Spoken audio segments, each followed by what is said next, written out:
with us and join the crew on an epic adventure of thrills, chills, and kills. Together, you will explore death, heroes, and the abyss. Sometimes we do not make it to a happy afterlife. Listen as our heroes rise up and do what many cannot. Here, on the Chronicles of the Lost Realm spin-off show, Four Corners of Hell. Recording. What is up, everybody? Welcome to Four Corners of Hell. I am your storyteller, Chris Stolle, and joining me tonight is some returning faces from episode 1 and a whole bunch of other faces that we don't know yet, but we will. Why don't we go ahead and start with the Chronicler himself, a.k.a. Lemmy Stormkiller. Say hello to Ray.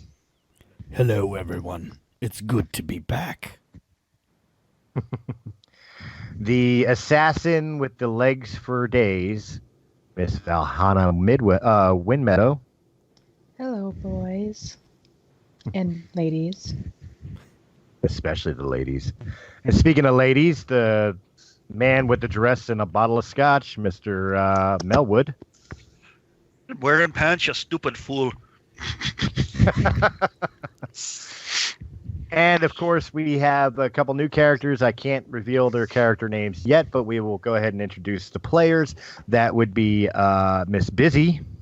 Hi. Mr. Nicholas. What's up? And a person, if you watch Chronicles of the or listen to Chronicles of the Lost Realm, you may recognize his voice as the Blighted Crow on that show. But playing a new character tonight, Mr. Scott. Hey, everybody. Come on, somebody's got to say it. Hi, everybody. Hi, Dr. Nick. Thank you. All right, let's jump into hell. When last we left off, Melwood and Kate and Valhalla and Lemmy, along with Trap Spring Wonderlust and Corbin Hartpell, were in a tunnel facing their own demise as Corbin exclaimed that there was only one way into the abyss, and that was basically through the fireball of a red dragon. Guess what? You guys all of a sudden blink, and, well, except for Lemmy and Trap Spring, you have no idea what happened to them. But as far as Katie and Melwood are concerned, you blink and you're standing in the square of Varesh under the seat of a white dragon that is being taunted and screamed at by Ferran Takeonolis and Billy Knowles. And just as you come into focus and realize, what the hell was that about? Like you were daydreaming. That is when the dragon releases its fire breath or ice breath and absolutely obliterates the bard, and also drops Ferran at the same time. During that time, you guys are also standing by the Blighted Crow, who was just as surprised as everybody else that it wasn't the plague that killed everything. The crowd is just turning into a panicking mob, and you have the Queen's hand now pressing this mob away from the scene. So it's turning into a complete clusterfuck. Through this, I want you guys to give me a quick perception roll. I guess I should get on MRIPG. Use your own die. I don't care. Am I doing this on my old character, new character, or not at all? Your old character. Now, like I said, Crow's going to be here for a minute. All right. 22. Okay, 22. Oh, yeah, I forgot your pluses. 21. 21. His pluses. Oh, perception's not as high as others. That's not good. 8. Okay, so Blighted Crow is just trying to figure out how to piece Billy back together to be able to perform an autopsy. The other two, you've seen just out of the corner of your eye a very small red-robed figure kind of dart in and out of the crowd heading towards the center of the battle. But you didn't catch a good glimpse. It was just something that looked like it was about 3 feet tall, may had white hair, might not. Couldn't really get more than that, but you have noticed that something is darting in the opposite direction, heading towards the dragon, towards the queen's chariot, towards everything that's going on, and basically being unimpeded by the crowd as they're turning into, Philadelphia after the Eagles won the Super Bowl. Yes, including eating horse shit and climbing lampposts. Proud of my city.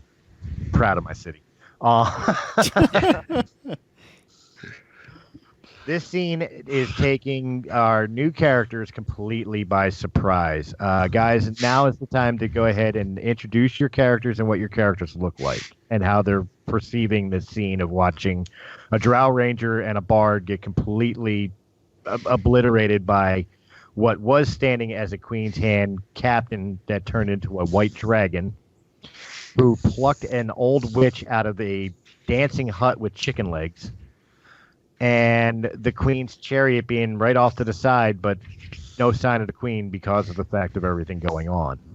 And now, of course, the whole entire, melee of shit going on.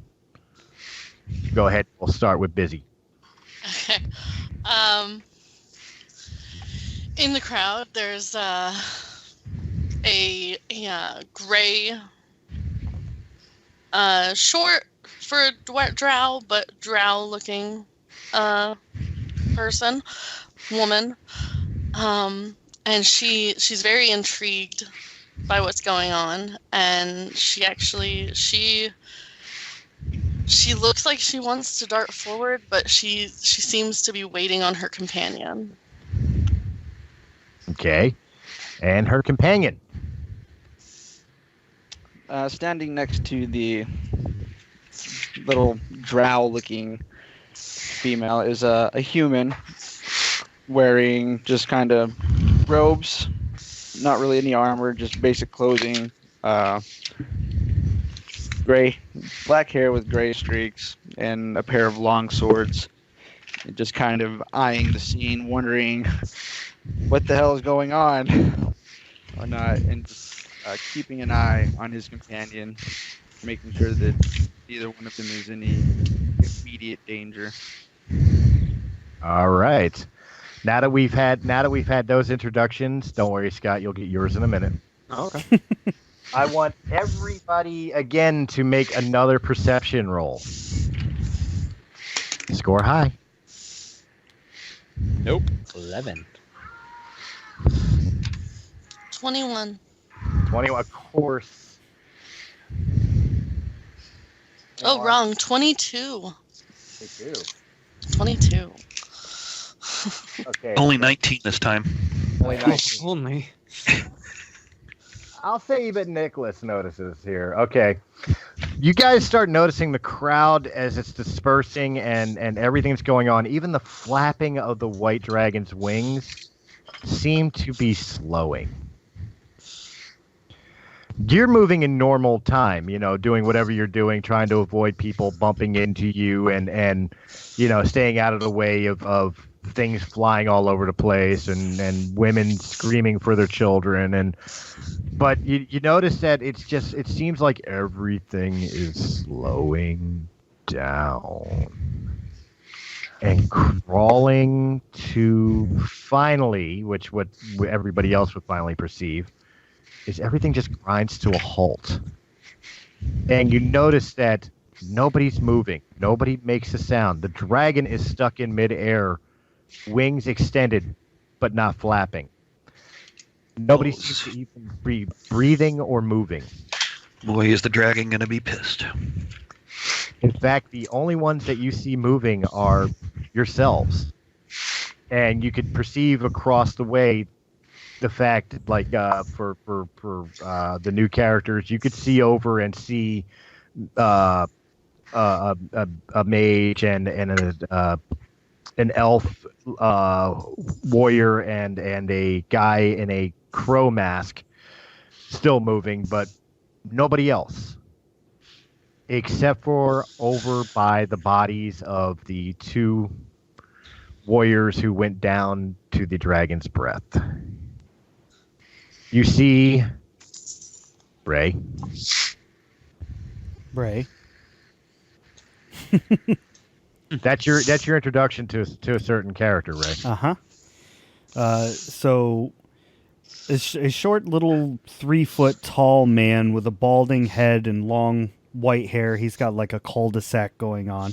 Wearing red robes, similar to Melwood's, but not quite. Kind of seemingly walks out of nowhere and makes his way through all of this. And you do notice that this is what you were catching a glimpse of before, those who rolled high enough.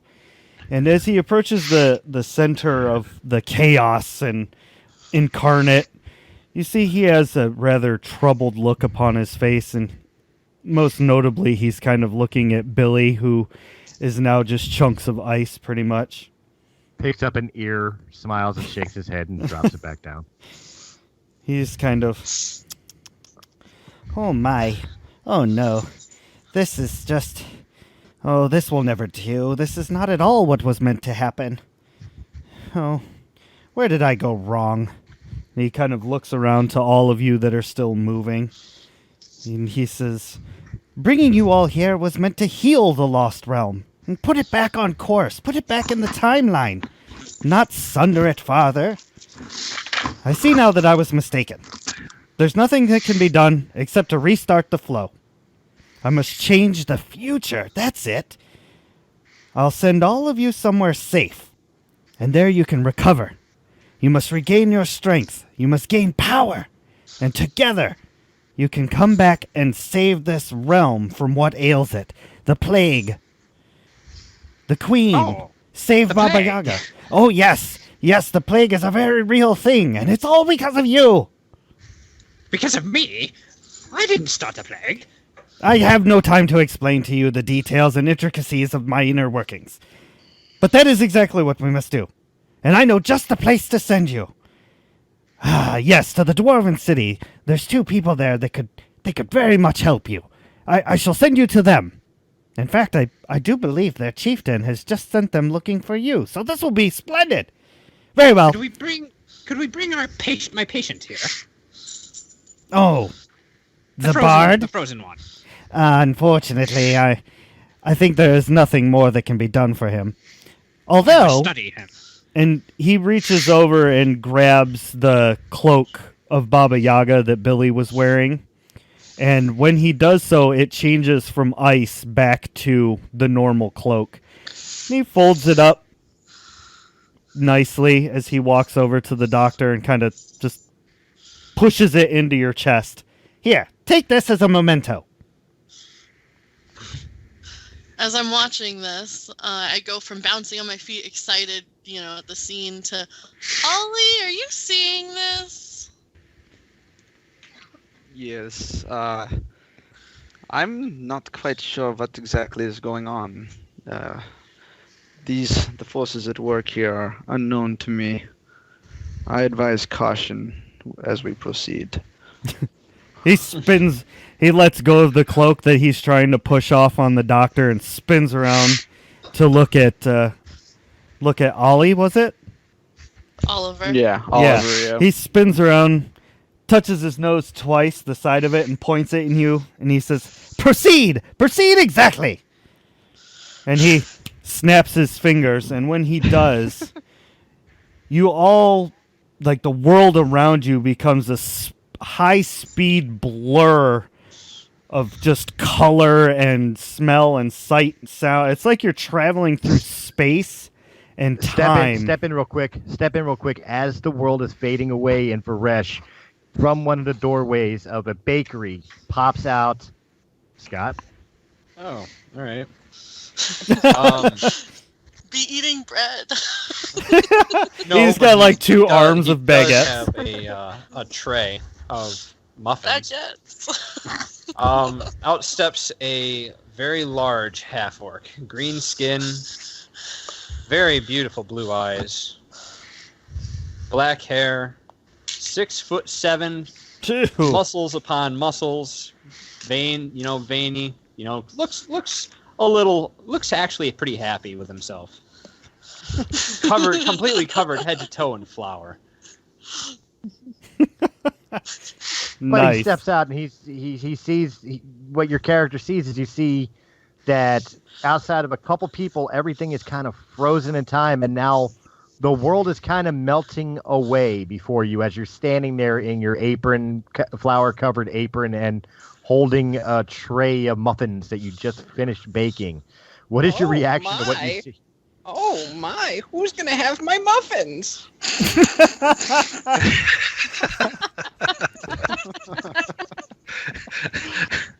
I must have put too much magic into them this time. Your special muffins. It's all that magic, boy. I knew that voice was going to break everybody. There's no way anybody could take that seriously. I'm sorry. If you guys would actually have looked at my name, you would have had a hint. My name is Philadius Burry. I really expected more of a Gordon Ramsay, like, what the bloody hell is all this noise? My cake can't rise. I was expecting something like He that. just killed my souffle. What is going on? Right. And I get, My souffle, no! So I'm sorry, Chronicler. You were spinning the world out of control. Well, it's make sure somebody else got trapped. How do you pronounce that again? Philadius? Philadius Burry, or Phil Burry for Phil. short. Yeah, Phil. So as soon as Phil pops out and says that, everybody else is already like mid, like Stargate teleport. He like slow motion turns and looks at you. He's like, "Oh no, I forgot one," and he snaps, and you begin teleporting with everyone else. Beam me up, Scotty. Right, yeah, it's very similar to what I was expecting. But as all of this sensory input is coming in, you hear the sound of that little man's voice one last time saying, "Fear not. When you arrive at your destination, I will explain better. I apologize for everything that I've done to you. From the deep, humblest parts of my heart, I will make it up to you, I promise, for I am the Chronicler." And with all the sensory input and just the lights and the flashing, you all just kind of fall unconscious. What does it taste like? Purple. Chronicler? I ate the purple berries. They taste like burning. I taste green. So you guys awaken in a dungeon. The blighted crow is not to be seen. However, in his place is another person, human, dirty blonde hair, unkempt armor, stinks of booze. Ray, would you like to describe Lemmy for the group? That's pretty much. So yeah, he's what'd I say? He's 6.5 feet tall, dirty blonde hair. He's got kind of a scraggly, like, lazy beard and mustache. You know, like, oh, I could shave it off, but I would rather go drinking instead. His armor is definitely battle-worn and dingy. The shield that he's kind of resting upon has the symbol of his god, which has been just furiously scratched out with a sword. He definitely completely reeks of booze. And as he kind of rouses a little bit to look at you all, he's... Oh man, another dungeon. What'd I do this time? Fucking Englishman. Now, for player character knowledge, Lemmy, Valhalla, Melwood, you all have recollection of where you left off before things happened. Oh, yeah. You're completely confused, especially Lemmy. The last thing you remember was facing down the red dragon, and now you wake up in a dungeon.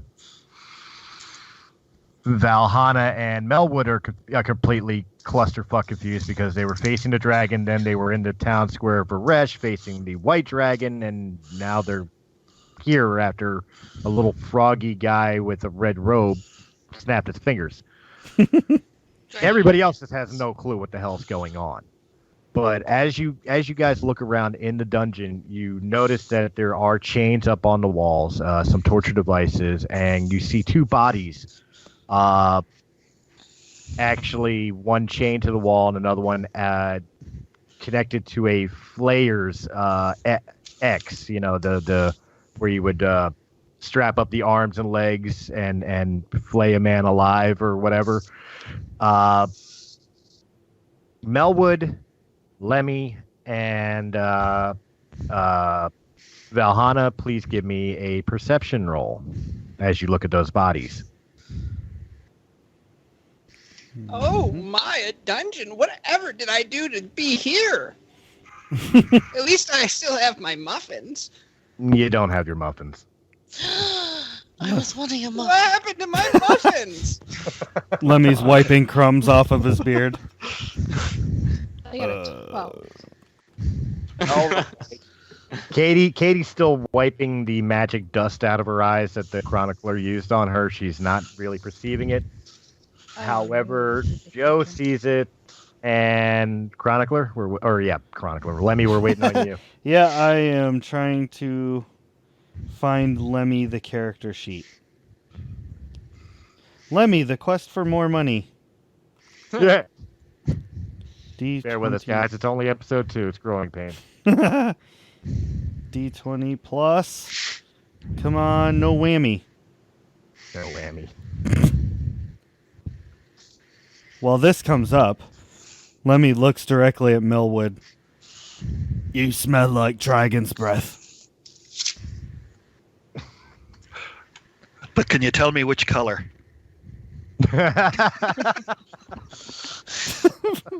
He takes a drink from his jug.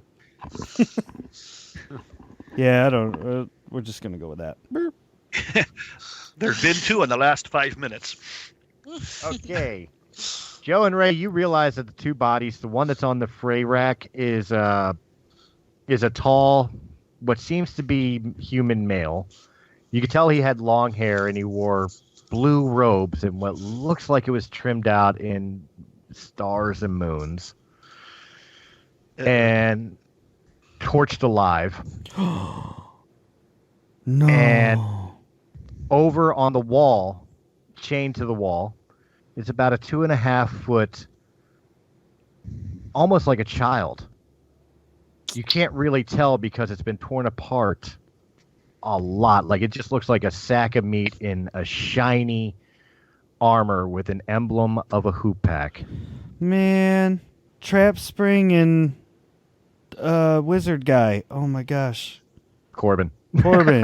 Oh. Sad that Not they... Corbin. Multipass, Corbin? Dallas? Oh, by the way, if you look closer at the Kender body, you see a silver dagger jammed through the bottom of the jaw, through the top of the head. Dips. Like somebody was trying to shut him up.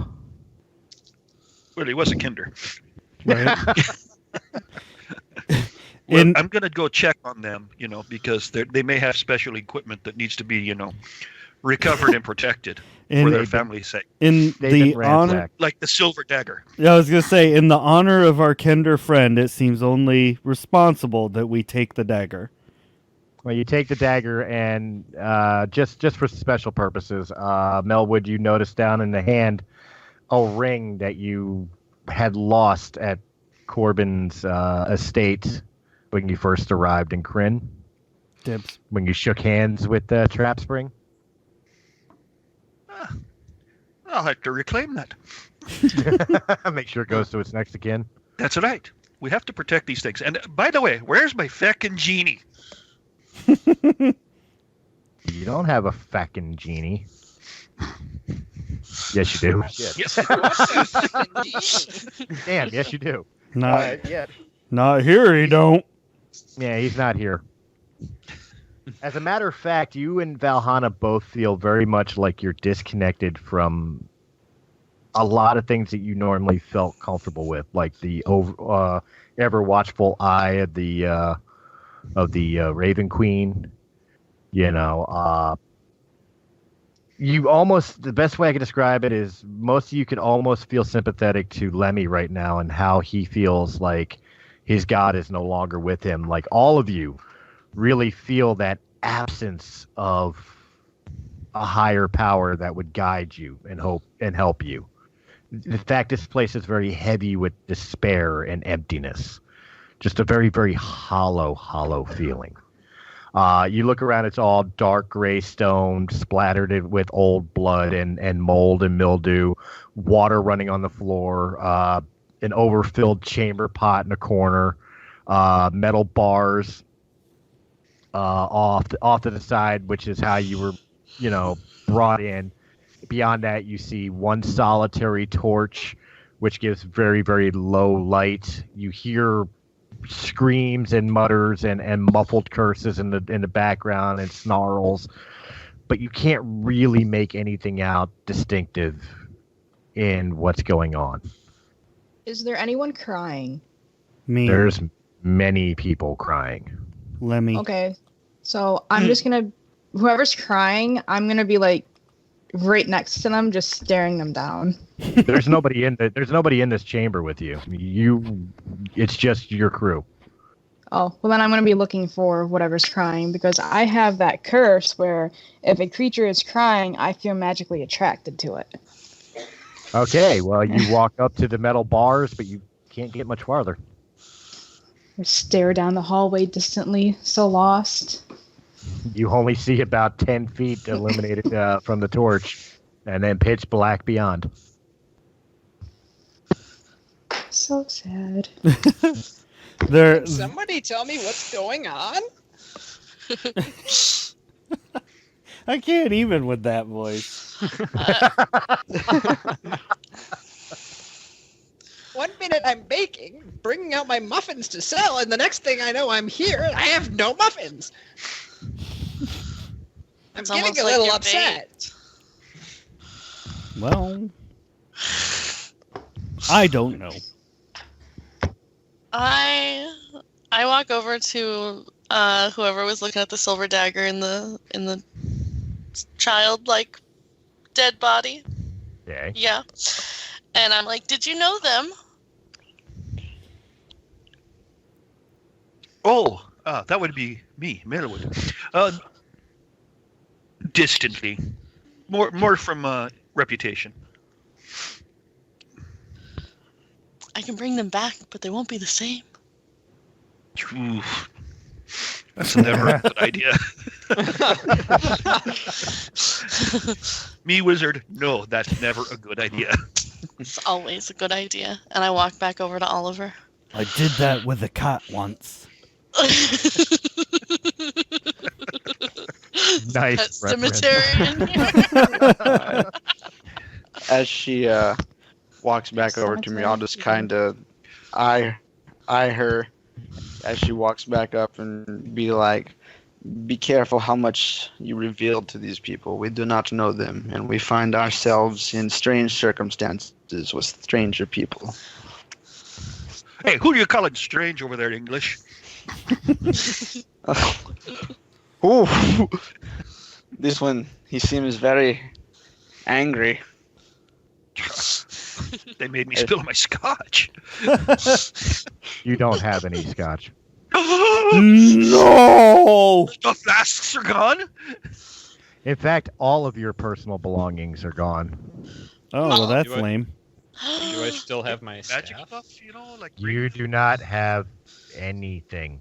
You No have staff. your clothing and Muffin? No muffins. that include my red robe? no, you still have your robe. I said clothing.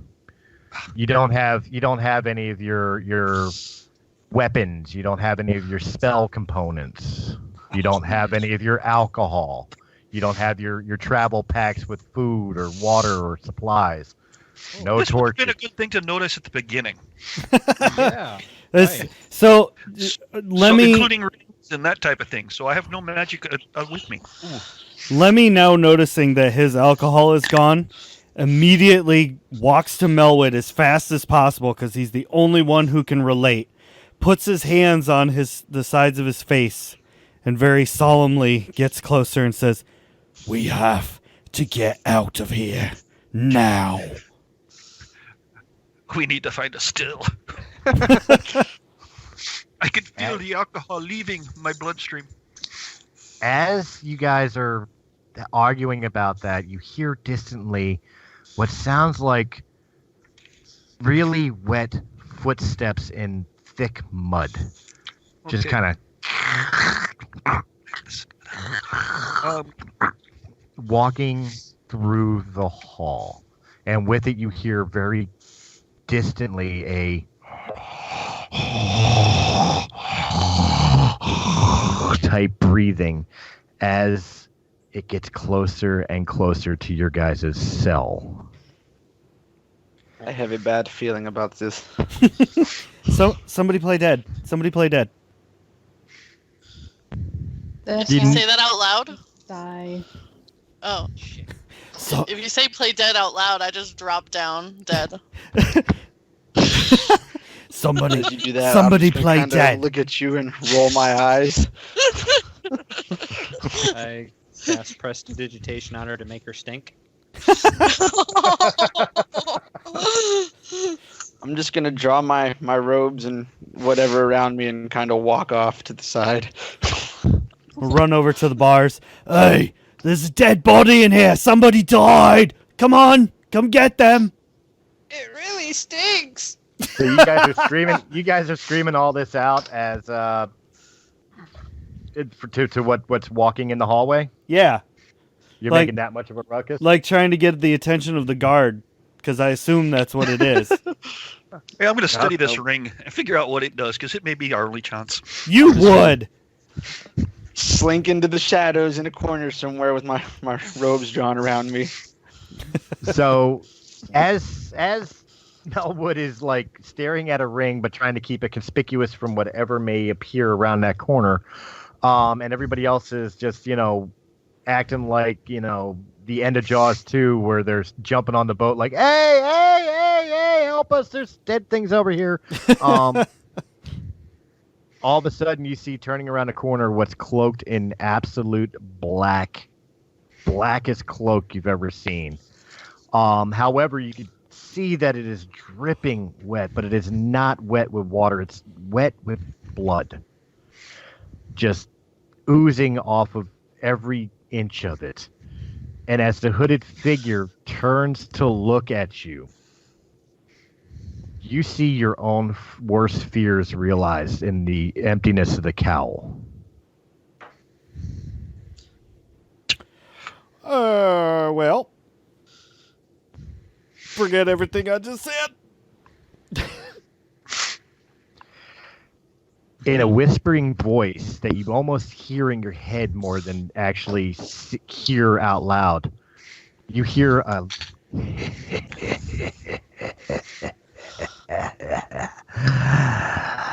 She said there would be new sports.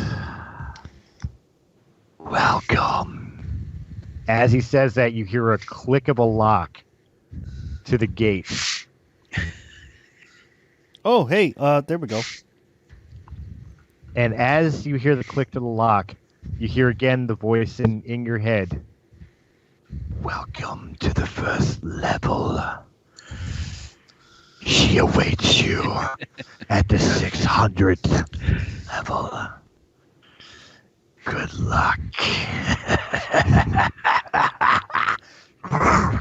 Just a flood of blood where that body used to be. Oh, Splashing all over you guys as well. Ew. I mean, that's me as a human saying ew. She's like, oh, okay. However, you do notice that your cell door has been unlocked, and just outside the door, in the pool of blood now, is all your effects. I Yay! ran to my stuff, splashing in the blood. Oh man, after I erased my stuff, gee. Why'd you erase it, you crazy? Because I wasn't sure. I'm gonna look at the one that was slinking in the shadows and be like, We see all of our stuff, right? he was Yeah. talking to you. Yeah, everything's there. Everything's there, including the muffins. They're all there. Oh my. I'm going to. They're bloody as shit. I'll hold my hands up, and because I'm Eldritch Knight, I'm bonded with my 2 long swords, and I can just summon them to my hands.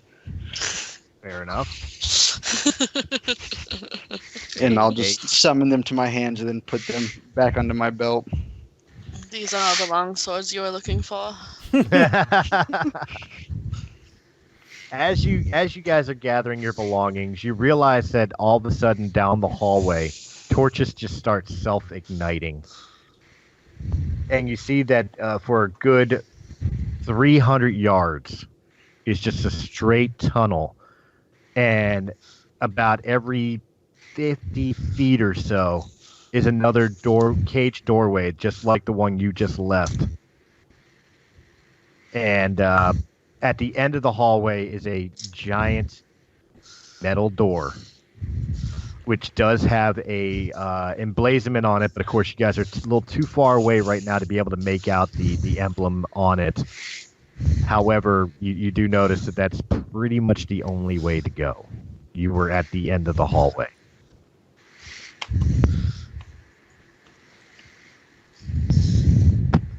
I guess there's only one way to go. What do you guys want to do? There's definitely no going back the way that we came in. Well, I walk over and I pick up my muffins, my quarterstaff, and my spell focus. I guess this is the way we go. Onward and upward, as they say.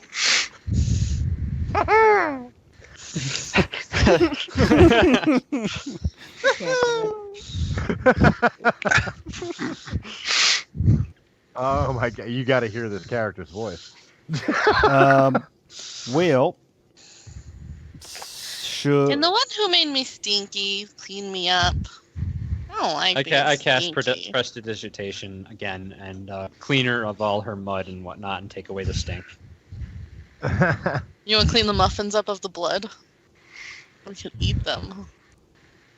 Are they bloody muffins? They are bloody. Bloody Everything. Well, muffins. then I am absolutely taking care of the muffins too. They were everything kind of just popped out of the robes of that thing when it completely liquefied into blood. Oh yeah, I am going on a prestidigitation heyday, just cleaning everything spotless. All right, so Thank you, lad. Put my stuff up and put it on. all right, so everybody I feel my got- armor class growing. It. right. I'm not weak anymore. So you guys gathered up all your stuff. You did all the cleaning up, and you're looking and seeing that there's only one way to go. Are you guys just gonna head down the hallway? Are you gonna hang out and rest and eat? What are we supposed to eat? We don't have food. We got You muffins. have muffins. Covered in blood. That'll No, be they're 30 silver presentation. each. I'm gonna have some scotch now that my stuff is back. I'm gonna hang out with Melwood. Look, scotch here. It's the top of the morning to you now, lad. Just what the doctor ordered. You do notice that the blighted crow is still missing, even though he was transported, for lack of a better term, with you guys. Dang. Are there other cells in this hallway? About every 50 feet. Okay. And you're still hearing the hollow screams and the crying and the tortured yells and everything you were hearing before. It does seem a little louder now that you're out of your cell. I'm gonna use thaumaturgy to yell down the hallway. You guys are loud. You don't really get a response. It's just continued. Oh, no! Hey, that's my line. Well, now they know we're coming. Happy? There you go. I was waiting for it. So yeah, you didn't get really a response. You just hear the same amount of noise and soundtrack of torture and torment, basically.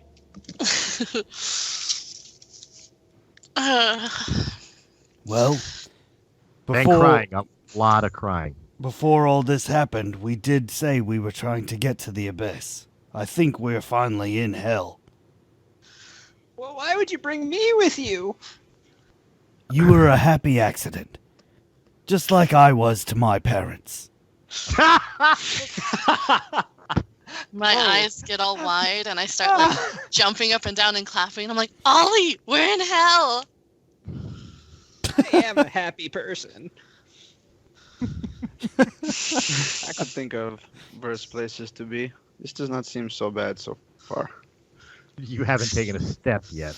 I was going to say, well, I suppose we should probably start pressing on. I will lead the way. I guess.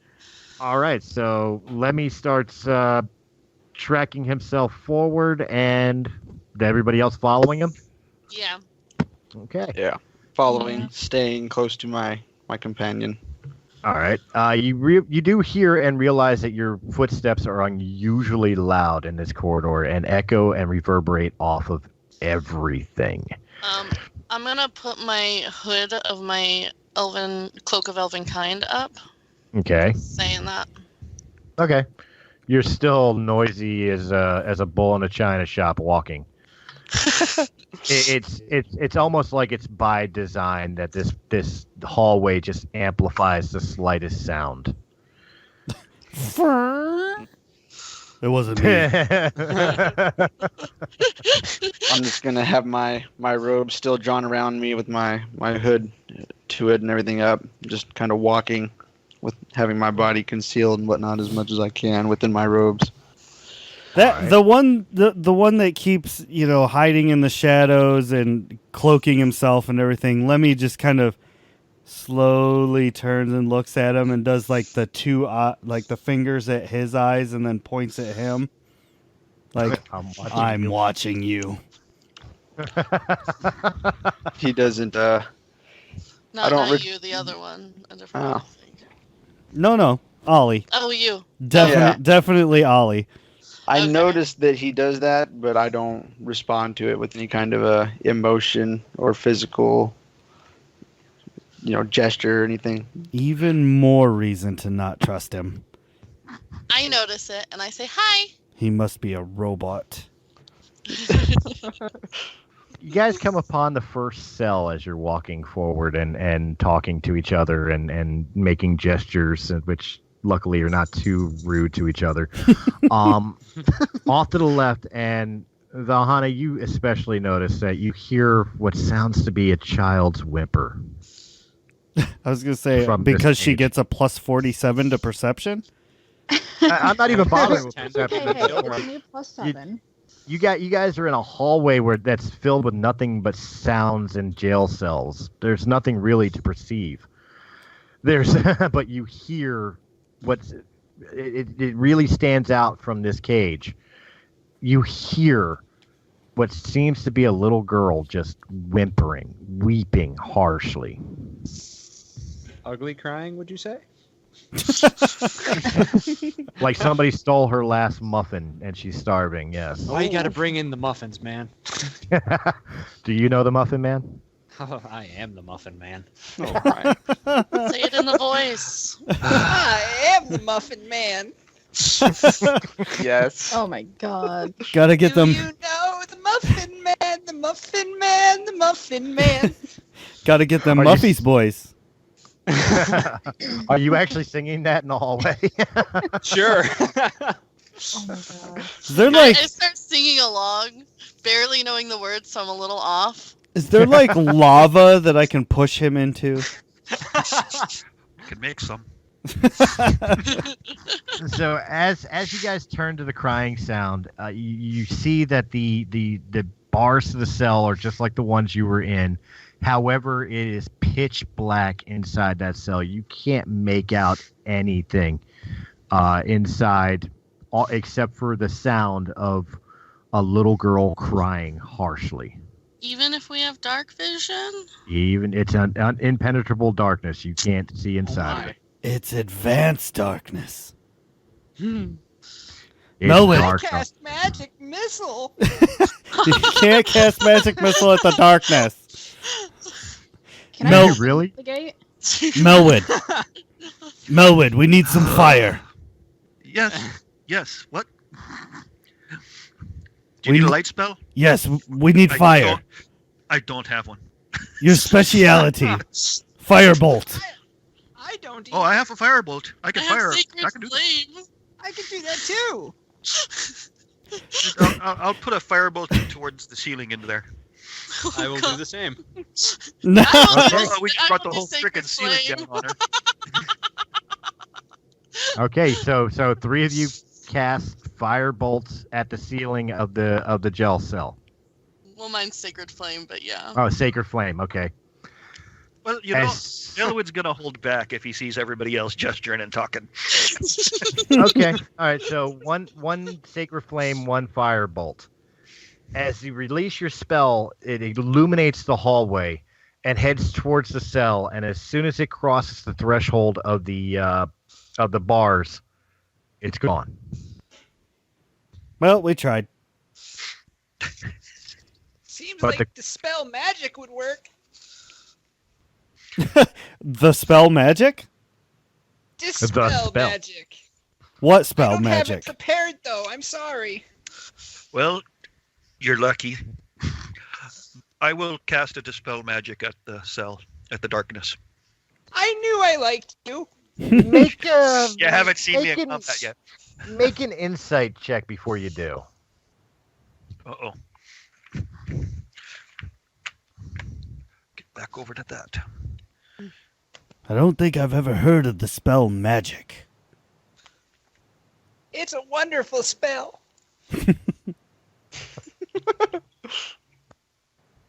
All right. So we're just waiting on the insight roll from Joe. It takes a little bit to keep it going. I was going to say, Yeah. Ah, damn it. No, 15.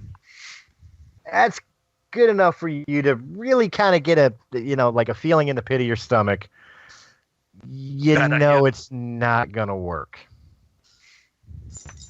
What kind of darkness does I maybe think it is under Arcana? It's Try investigating it a little, you know. you could do that. You could definitely investigate. advanced darkness. The impenetrable kind. Indeed. Like a cock tease on prom night. Whoa. I'm sorry, did I say that out loud? There it goes. Oh, 20.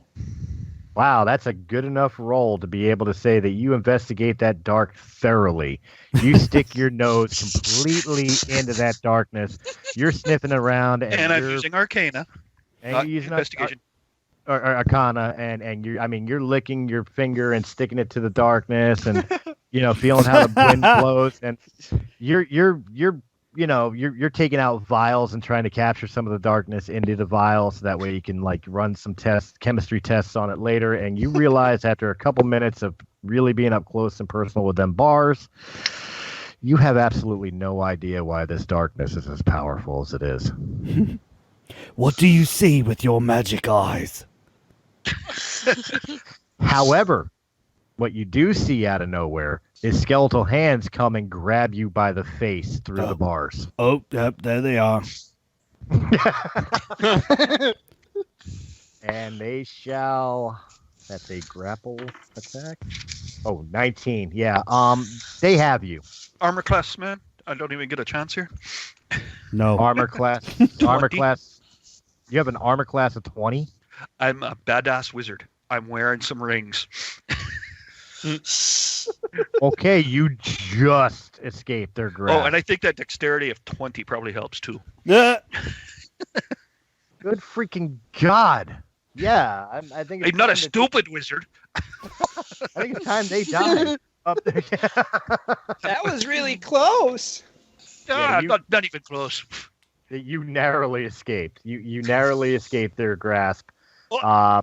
As you back away, you see the hands melt back into the darkness, and then all you hear is a little girl crying. Okay, how big was the skeleton hands? Were they small like a little girl's? There was about 8 pairs of hands that gripped out for you. Oh, damn. Well, I take a hit of scotch. This is one of those places. I feel like we're in some real danger here. So I cast mage armor on myself. See, you didn't tell us if they were little girls' hands still. They were skeletal hands. I mean, you want them to be little girls? Sure, they were little girls. There was just a lot of them. They are gender neutral hands. Thank you. Yeah. It's gender Hana's fluid so darkness, old. all right? I'm kind of glad we can't see into that cell, to be honest. Same here. In my esteemed, educated wizard opinion, we're going to leave the cell locked. That's fair. I pout. I must concur. What? So since I'm not able to move 30 feet from a crying creature, is someone going to have to carry me? You're feeling awfully drawn to that cry. In fact, you almost feel like it's directed towards you. I need to get in. Well, go get it Seeing- then. Go ahead. Can I open the cell? You absolutely can if you want to. I'm not going to tell you no. Well, I'm gonna since move it back now. Since Valhana is so cursed, she just rips open that cell and just keeps going, not caring what everyone else says. All right, the rest of the party, you see Valhana rip open that door without explanation and step directly into the darkness and disappear.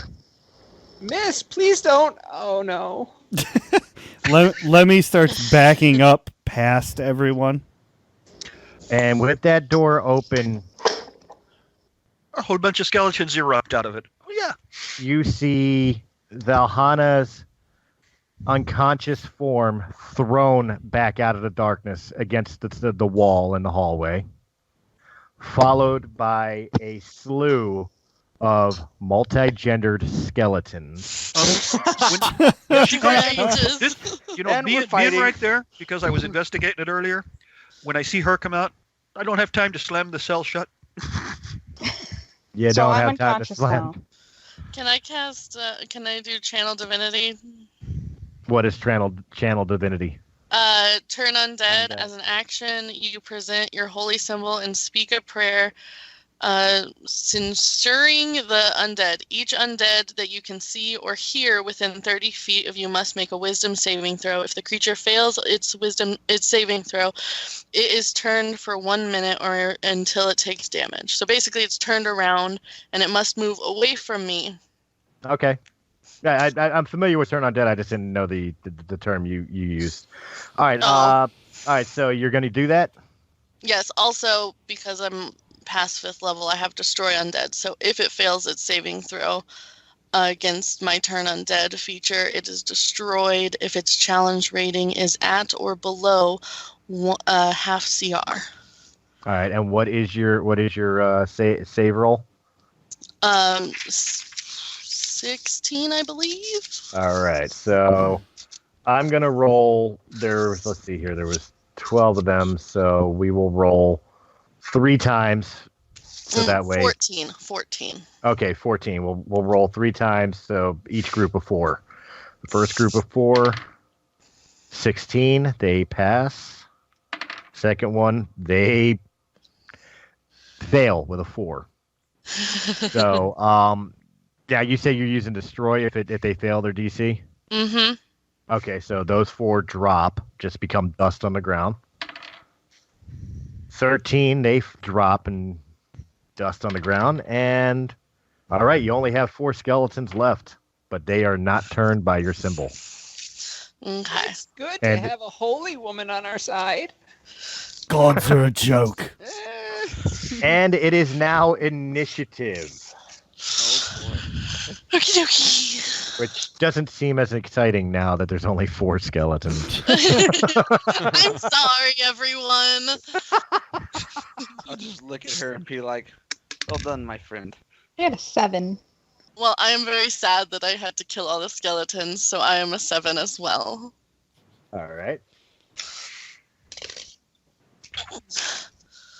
MMORPG is hating me. Joe's got a 25. And this is 21. All right. Is that everybody? I believe that's everybody. Yes, that is everybody. Okay. All right, so the first one to go. Oh, wait, I got to roll for the skeletons. Yeah, okay. Joe, you get to go first. Yeah, I'm going to cast a protection from evil on myself. Fuck these guys. They're fucking out. All right. Well, that you have that. You still have, I believe, Ray, correct me if I'm wrong on the combat things. It is action, movement, and possibly a bonus action, yes? Mm-hmm. All right, so you still have a movement and bonus. Well, I'm going to be moving away. And then the bonus action, I'll go ahead and fire off a magic missile at one of them. Okay. Feel free to do so. Oh, by the way, Kate, you're only down for a turn. Okay. Actually, let's make it a firebolt. Okay. Let's see. I got to roll a hit on that one, though.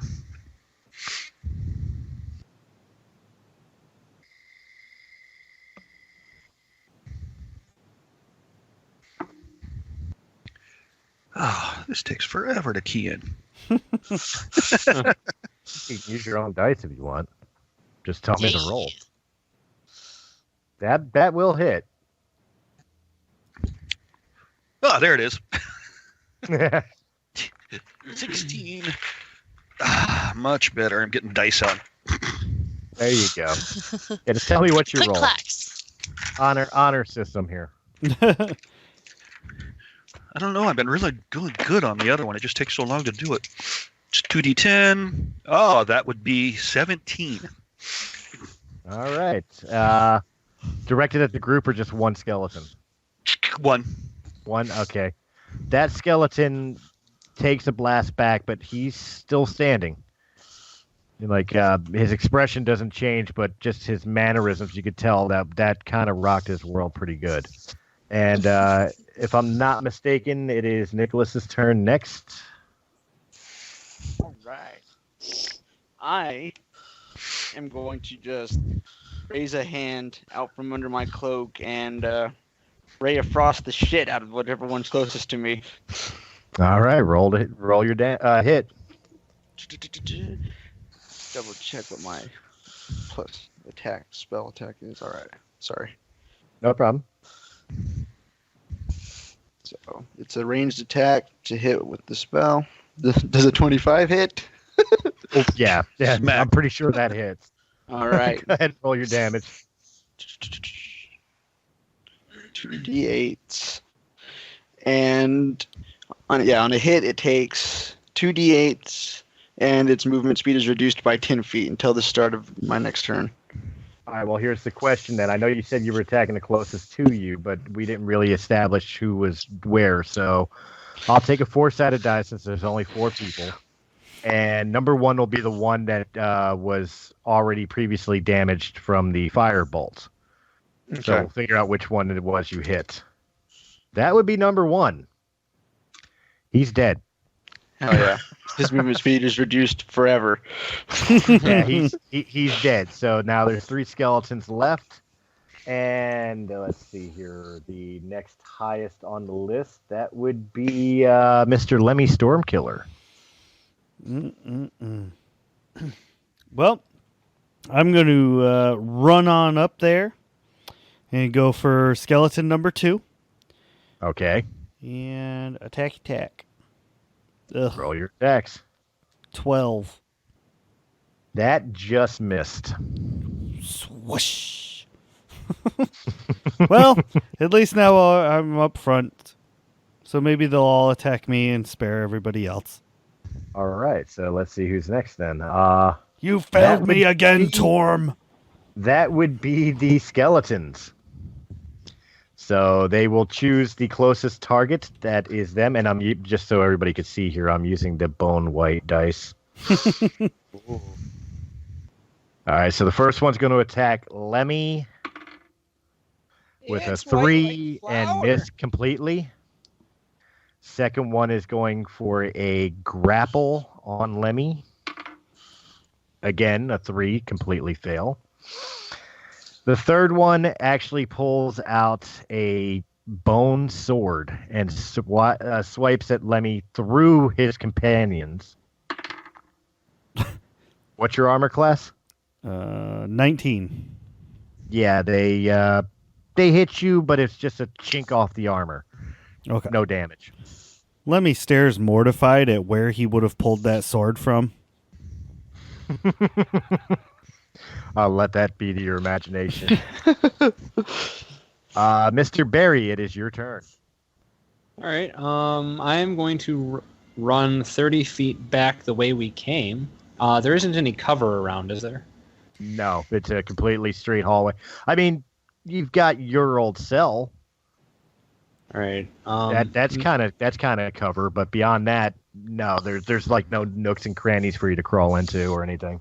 All right. So I'm gonna run the 30 feet back towards the cell. I'm not gonna go inside, but I'm gonna turn around and yell, Time for some of my special jelly. It's hot.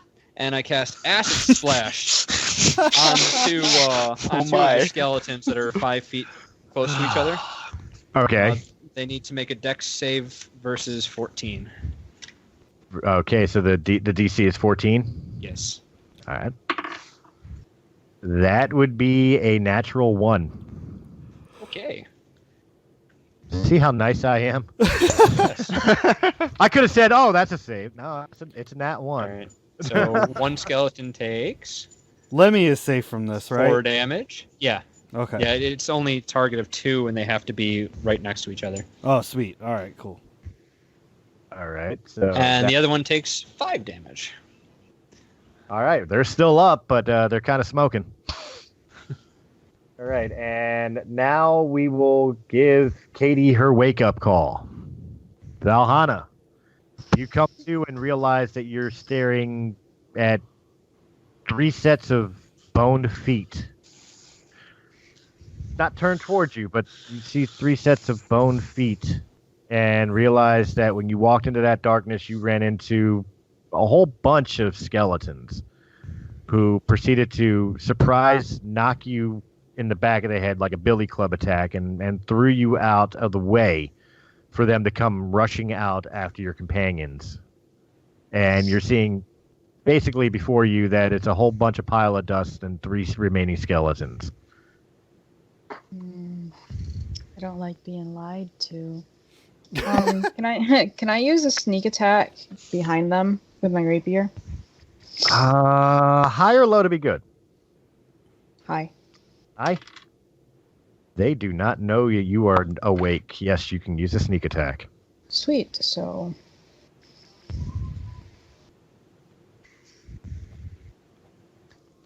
Katie rolls with a. Roll your damage. I'm not even going to bother trying to say hit or miss. 24. Okay. It doesn't matter which one you hit. They drop. Another pile of dust. That's what you get for lying to an assassin. Another one bites the dust.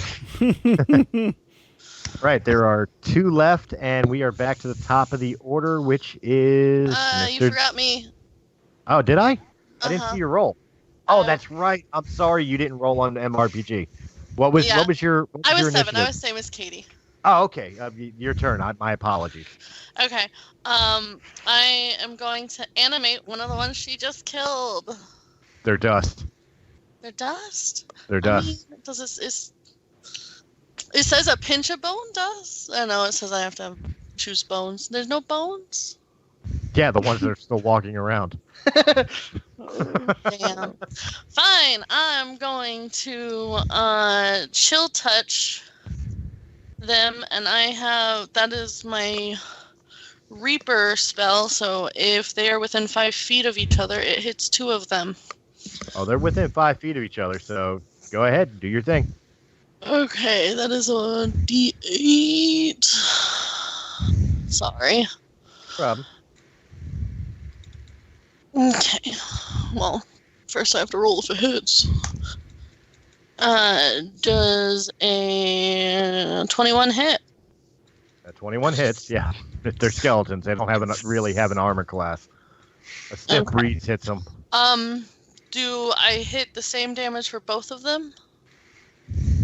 Do they take the same damage, or do they take separate damage? I'll let them be the same damage. That just for sake of being easier. I don't really know off the top of my head how that spell would deviate out, but for sake of argument, yeah, whatever the damage is, that's what happens to both of them. Okay. So,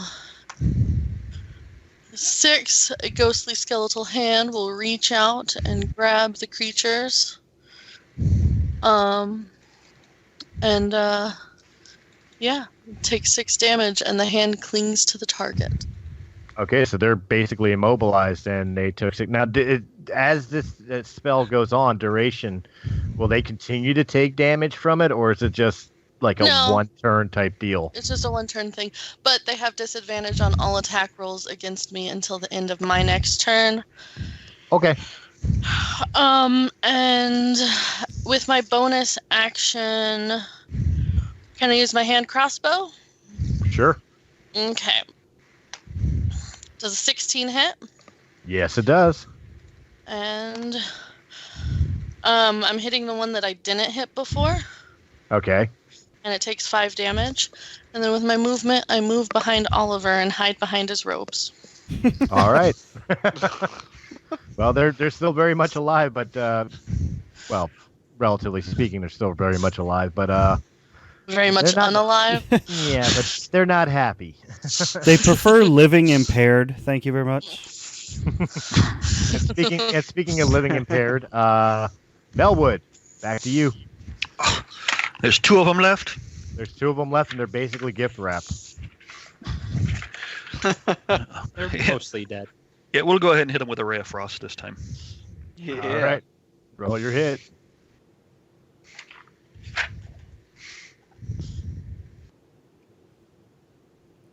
Sometime this year. Hey, I didn't get out a D20 yet, so so I'm keying it in.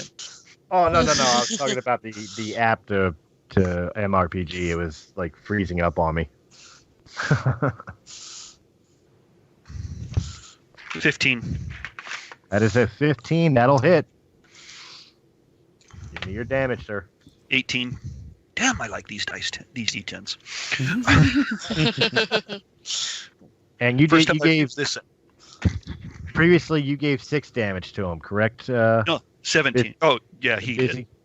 Yeah, I gave 6 damage to one, and to both of them. I can't remember what I did on the both of them thing. That doesn't matter. They're dead. Okay. They dust in the hand dissipates. And you guys are no longer being assaulted or accosted by skeletons. However, now besides a pool of blood running down the hallway, there's also a whole bunch of dust.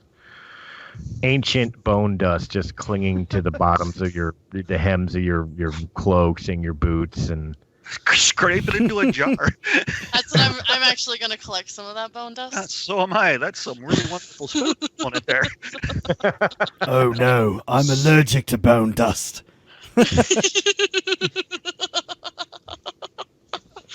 Luckily, Melwood knows the cure. Scotch. It's the cure for everything. And with that, guys, we are at the hour mark, and we are going to lead the crew collecting bone dust right there. Guys, thank you very much for hanging out with us. I hope you enjoyed this episode. It is taking a left turn from where we left off on the first episode, but you know what? New characters, new beginnings. Well, go ahead and start with Ray and work our way around the room. Ray, where can people find you if they want to get in contact with you? Oh, geez, eh? Well, you can find me playing Lemmy Stormkiller right here. I'm the Chronicler on Chronicles of the Lost Realm. Make sure to check that out. I play Shattered Dawn on Tuesdays. Go ahead and check those guys out. I do interviews with Breaking the Fourth Wall, and I'm also co-host with Joe and Mark Tolley on War of the Stars, a Star Wars podcast. Nice. Joe. You guys can find me over on Facebook under Joe Cahill, Director Producer, or Steamhouse Entertainment on Facebook, Instagram, YouTube, just about all of them. And like Ray said, I do War of the Stars with him, and then just about anything Chris asked me to do here. Within reason, and with my clothes on. Not always. Shh. You said you'd never talk about clothes that. On? Weirdo. You said you'd never talk about that. Man. Talk. It was a statement, not a conversation. Kate.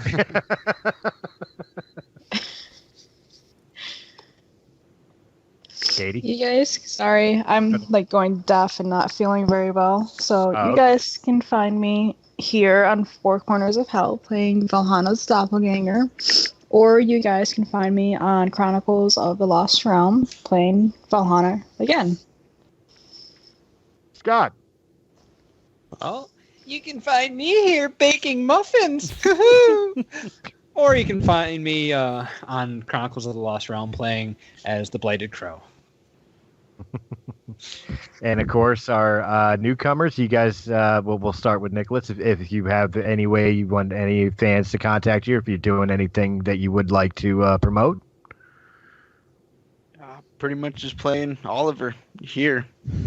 All right. And same, last but certainly not least, Busy. You can find me here playing Frankie. I didn't even say her name during this video, so now you know. I don't exist outside this realm, so you can't find me anywhere else. There you go. And of course, you can find me right here being the storyteller for Four Corners of Hell. And on the off chances that you find me on the other show, Chronicles of the Lost Realm, I'm playing the black elf that, even though I'm not really a black elf, named Ferran Taekthonolus, although that may have ended at the mid-season finale because he's still mostly dead. Otherwise, you could also... To Blave. To Blave.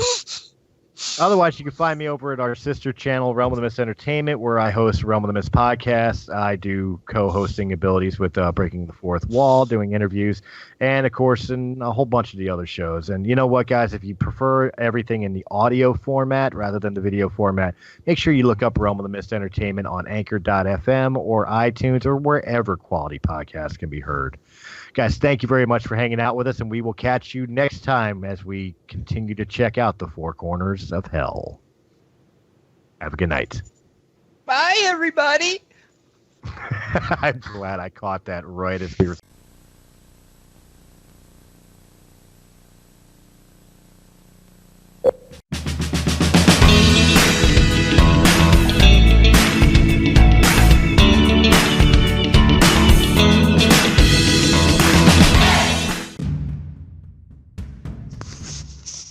From celebrity interviews to Star Wars, to things that shouldn't be said but had to be said, to conspiracy theories, or maybe just a night of playing Dungeons and Dragons. Whatever the podcast you're looking for could be found here at Realm of the Mist Entertainment. Make sure you check out all of our shows because there's something for everybody there.